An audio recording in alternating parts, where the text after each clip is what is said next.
What we try to do is to think through how abolition feminism can make sense or be applied to the Balkans.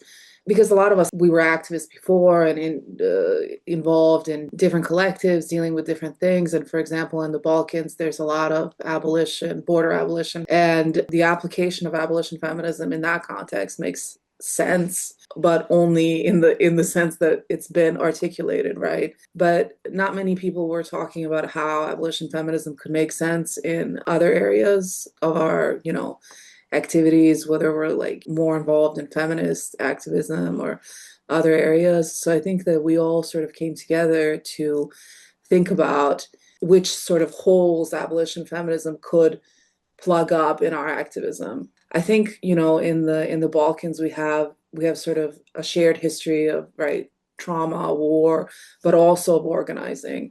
And I think in the 90s, feminist organizing was very sort of anti-state, right? Because during this time, we were, midst of war, etc. So feminist activists were very directed at criticizing the state. This wasn't necessarily true before the 90s, but in the 90s it was true. So we have this tradition of especially peace activism, feminist peace activism, feminist anti-war activism that was very directed at criticizing the state. And over the years, as we sort of transitioned to a more neoliberal country, this was lost, right? And a lot of feminist organizing became very NGOized and lost a lot of its edge, right?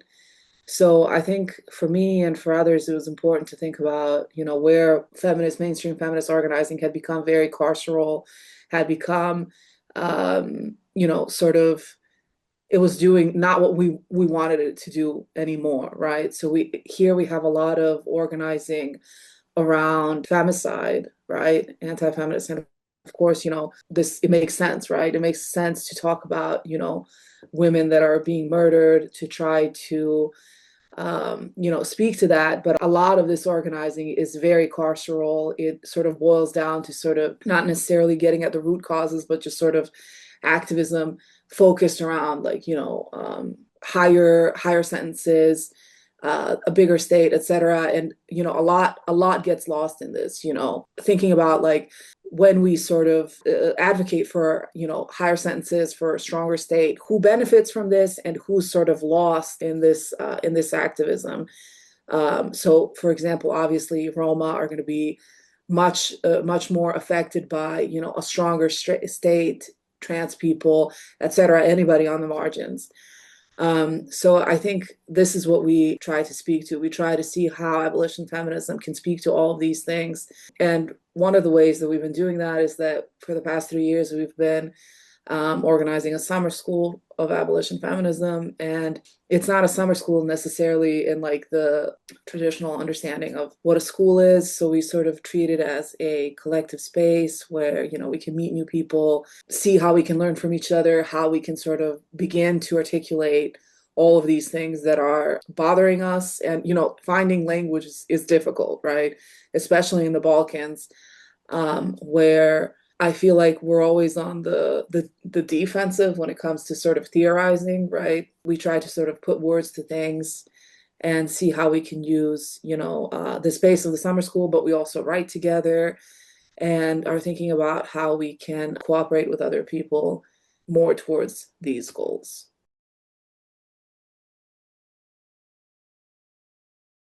I think the collective's work sort of begins in what's already a rising authoritarian ruling government in Serbia. So we're talking about like mid 2010s.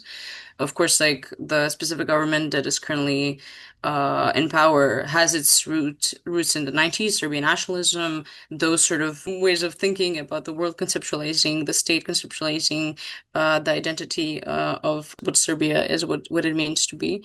It's already been there from the beginning, and I think the most like potent change came about like in the past year. And with this like explicating of the state repression in response to the student-led movement. And I think, that sort of forces everybody to sort of like rethink what politics is and was here. And in many ways, the movement that has been ongoing for a year now, in the response to the fall of the canopy and the murder of 16 people, sort of revolutionized the way that we do conceptualize politics here. In like and when I talk about politics, I mean mainstream politics, mass movements, and yeah, done that in ways that are in some ways amazing and in others not so great. It has introduced direct democracy, local organizing, solidarity as its like it's anonymity, non-hierarchy as like its main premises, but then again also fell into these traps of right-wing populism, nationalism, etc. So you have these two very powerful political actors.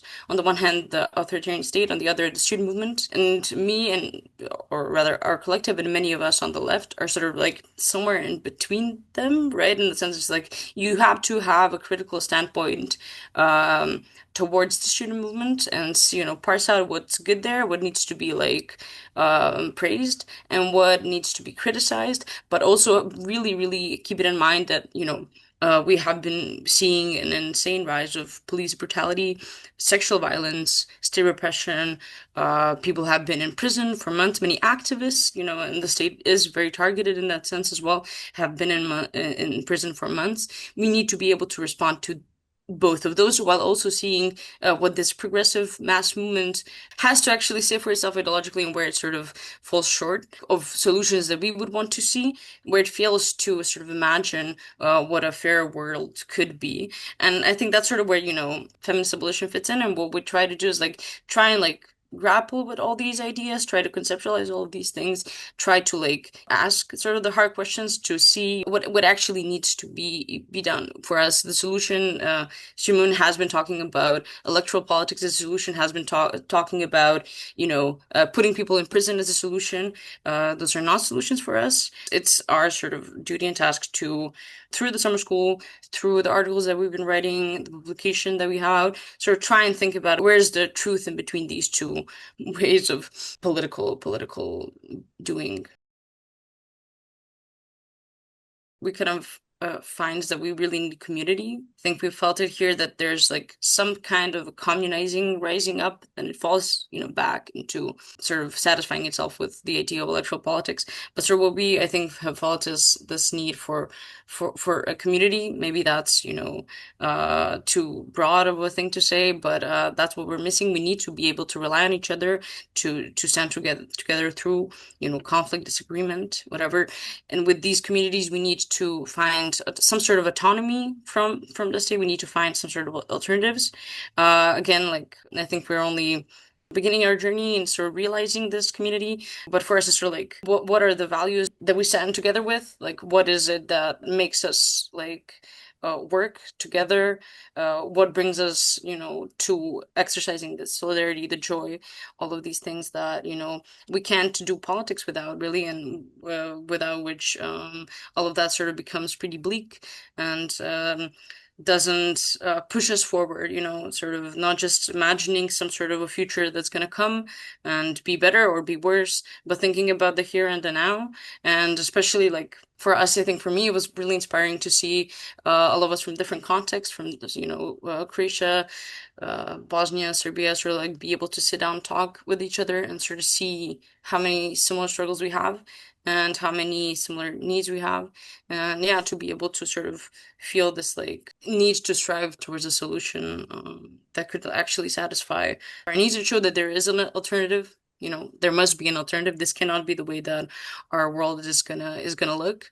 And it's on us and it's our responsibility to do whatever we can to move towards it.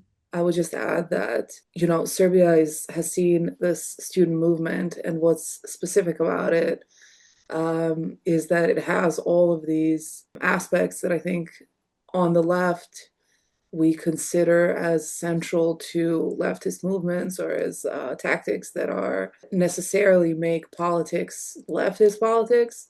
So, for example, direct democracy, or a lot of mutual aid, massive amounts of mutual aid.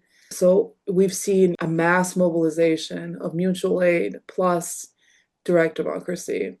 which are all very, very much leftist ideas, right? But at the same time, because a lot of the people that are within these structures, so students, they've grown up under, under an authoritarian regime, under a regime that has, done all the things that authoritarian regimes do in the educational sense, in the media sense. So we're living in a completely media controlled landscape, and so because these techniques were not necessarily matched with the values, left values. A lot of what we're seeing on the street can be described as a right movement in many ways. I mean, not necessarily, but what we're seeing on the streets is a lot of, support for carcerality, in the sense that a lot of people on the street sort of protecting the students are people that are, ex-military, or, could have been in very questionable situations. There's not necessarily a problematizing of that. There's not a problematizing of, for example, the police, even though we're seeing massive amounts of police brutality on the streets. Not to mention the fact that, we're also seeing mass arrests, people being held on in prisons or in house arrest for 6, 7 months at a time without cause. People that we know. So this is sort of the sort of situation that we're operating in, where even on the left and right, like on the left and the right, both supposed left right options, anti-authoritarian, authoritarian options, are problematic in some way for us. So this is the sort of landscape that we're operating in. And I think, I'm not somebody that's ready to sort of turn my back on the student movement, of course, because I think that it hasn't had enough time to mold into what it needs to mold into, right? It's extremely problematic in many ways, obviously, but I think that there is space for moving in a positive direction. And I think we've seen some of that. So I think that what I would say is, for people in other countries, is that I do think that direct democracy, mutual aid, etc., that essential for, building communities, building coalitions. And I think now more than ever, we have a need to act in coalitions and to understand what coalitions mean, right? Coalitions demand of us. We go into coalitions to give parts of us. So I think, but at the same time, obviously, we cannot compromise on values. But we do need to find ways to understand that we need to communicate our values, and we need to be not necessarily tolerant of the fact, but understand that we will be going into spaces where we need to communicate our values, and that work on that requires a lot from us. We're not necessarily exiting spaces the minute we see that we're not aligning on values. That we need to understand that we need to move, how to move movements in the direction that we want it to go. Like, this is our challenge.